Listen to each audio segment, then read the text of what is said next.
So first of all, good morning, everybody. My name's Damian Hickman from the IDRC, and we're hosting this year's Vis Moot, which, as you all know, it's going virtually this year. So the good news is you've probably done the hardest part so far in actually entering the system. So there's really not a lot else to do for you. We will look after you. But so what will happen on the day is you will enter this this holding page, and then you will be pre-assigned your hearing room, and your hearing room will be labelled the hearing that you're dealing with. So, for example, New York versus Erasmus, so to begin with, the arbitrators will be assigned to their arbitration room, so just where the three arbitrators will meet initially. So you'll go there to begin with. You'll just introduce yourself to your co-arbitrators, and then when you've done that, there's a help button that you will see. You press that, and we will automatically move the three of you straight into the hearing room where the parties will be waiting for you. So before I show you that, I'll just show a couple of things, a little sort of few tips on the actual platform itself. So first of all, you've got the view up in the top right-hand corner, and the view you have, you can either have gallery view or speaker view. Gallery view, you'll see everybody the same size, and speaker view, you also see that obviously the speaker in large format, and then the other people in smaller format. So that's entirely up to you. What you want to do. Obviously, if people are speaking, it may be an idea to put it on speaker view, and then you can get a good sort of close up of the actual person speaking. But that's up to you. Also, if you go to if a lot of you are seeing a lot of black boxes on your screen, then the way to get rid of that is just go to any of those black boxes, right click on those on one of the black boxes, and hide non-video participants. So if you click that, that will just clear up your screen. So I would definitely recommend this. So rather than having all these boxes on the screen, so if you do that, you should now probably just see 9 videos of the people who have got their videos on. So that is just right click on any of the black boxes and hide non-video participants, and that will clear up the screen for you. Because obviously during the moot itself, there'll probably only be I'd imagine 7 videos on maximum. So there'll obviously be the 3 arbitrators and then 2 speakers from either side. What I'll do now, I'm going to open the breakout rooms, which will be the ARB room and the hearing rooms, and you will see a join thing come up. I don't want you to tick that, so I'll open them now. So you'll see. So if you go later for that, you will be able to join using that function if you see it in the future. But I want just to show you how to use it when you first arrive, because they will be open already. It's only because I've just opened them now. So if you now look down the bottom of the page, you will say breakout rooms. If you click breakout rooms, you'll be either invited to ARB New York Erasmus or ARB Cambridge versus Bologna. So if you now join that, and then when you go there, have a look for the help button.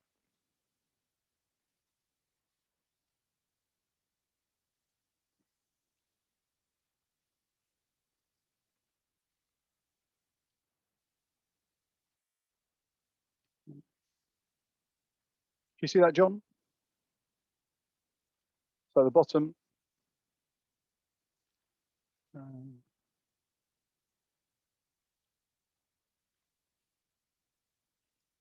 Jan, can you see that at the bottom? So do you want to join? You should be New York versus Erasmus.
So all the participants are being moved into the.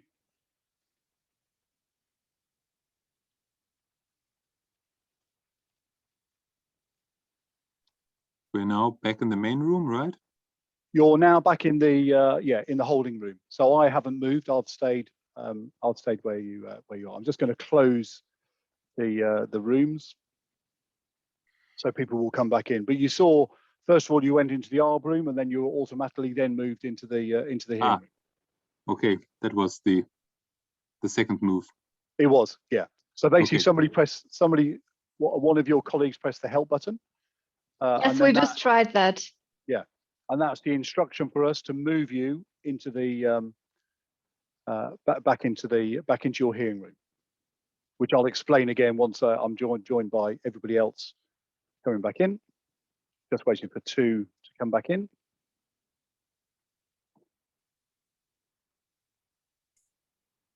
It looks like we're automatically muted when we're moving around. Yeah, every time you move from one room to another, you're automatically muted. Okay. Which obviously for you just have to remember to unmute yourself, and it'll be interesting to see how many times people tell you or you hear the phrase "you're on mute." So we have a book running here at the IDRC, and it's going to be in the hundreds. I can assure you for the moot itself. But just to remember that every time you move a room, you will be on mute. So what happened there is that you all moved into the arbitration the arbitrators room, and obviously for the moot itself, there will just be the three of you in there. Once you're finished discussing what you need to discuss, you press the help button. That will be the instruction for us to move you into the actual hearing room where the parties will be waiting for you. Once you've had the moot, again, one of the arbitrators just presses the help button, and we will move the three arbitrators back into their arbitration room to deliberate. Once you've deliberated, I think a maximum of 10 minutes, you press the help button again, and we'll move you back into the hearing room where you can give your feedback to the teams. So all you need to do is obviously join the call to begin with. Press go into your room, and then press help when you need to move from one room to another. If we see the help button pressed when we're not expecting it to be pressed, then we can come and join you in your room. And if there's an issue, but we're expecting. Sorry. Really stupid question, if I may interrupt. I'm running on a Linux system. Where's the help button?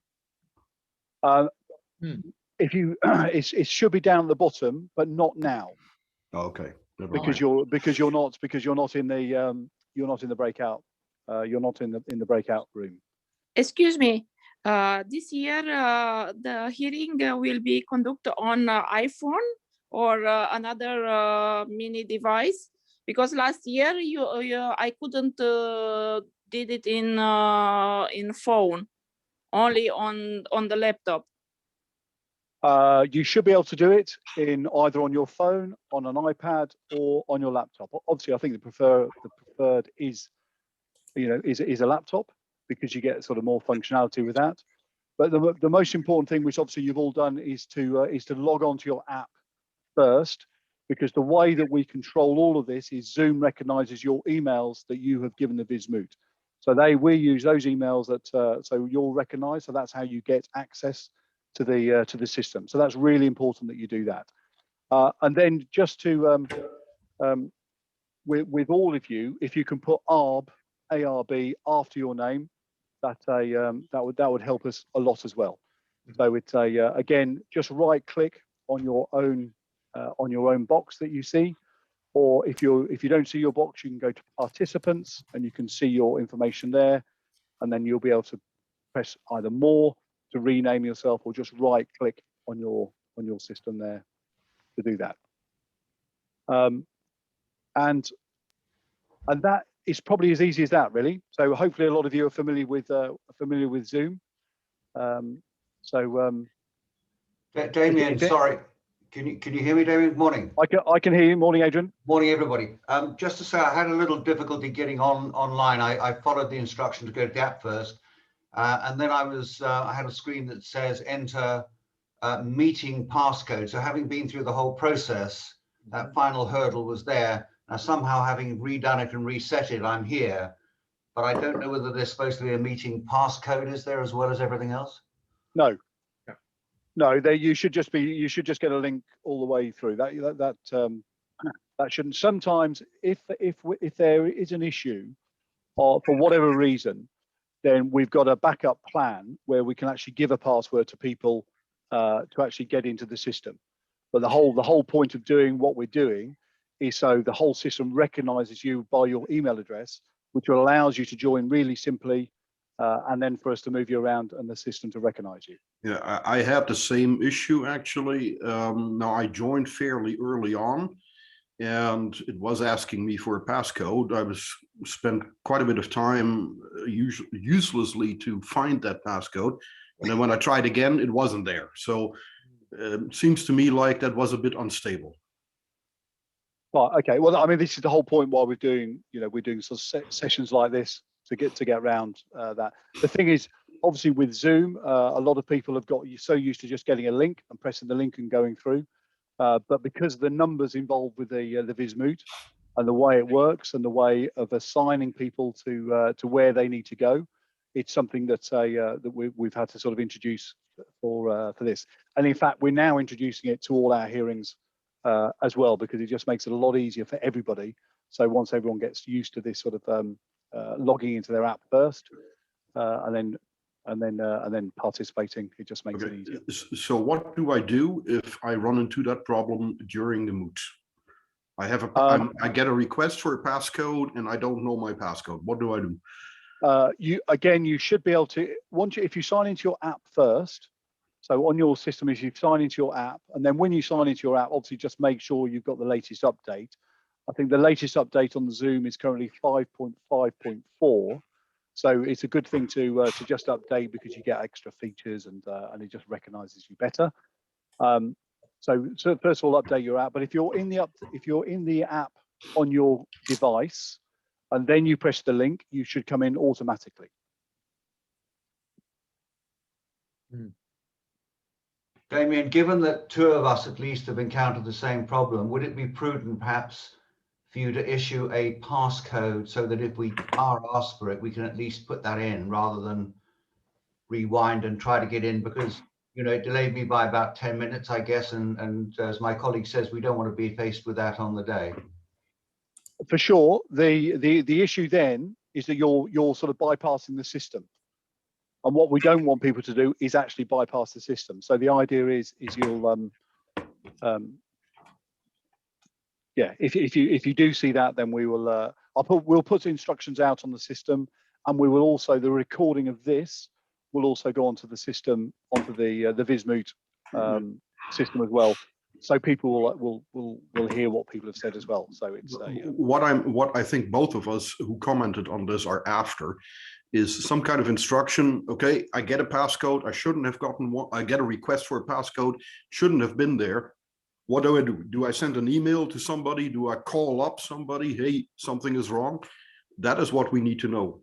Yes, in the papers, so in the manual, there is definitely an email address to email in order to save any problems, and then we can we'll be able to either issue a passcode. But what we will do, we'll take away from this, is we'll make a note on the Vis Moot website to instruct people on this. Yeah, and that email address, I hope, isn't going to needlessly filter out spam emails, because that could be another risk.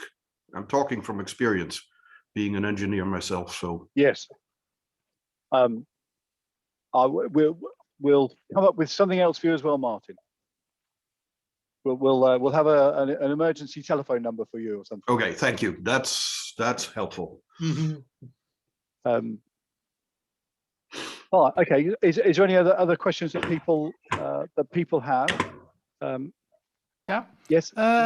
Will the Vis Moot provide us with virtual backgrounds? I don't know the answer to that. I probably don't think so. I haven't heard that they will do. Sometimes when you use a virtual background, it sometimes takes a lot of bandwidth as well. So we generally now, we don't sort of recommend that people have virtual backgrounds. And also, you know, other people actually sort of like to see where you are. Well, no, I'm asking it because in my organization, we are obliged to have one. Right, And I'm okay. not much a fan of it, but I was thinking, please ask the Vis Moot directors. So I will indeed, yeah. They will decide. Whatever makes sense.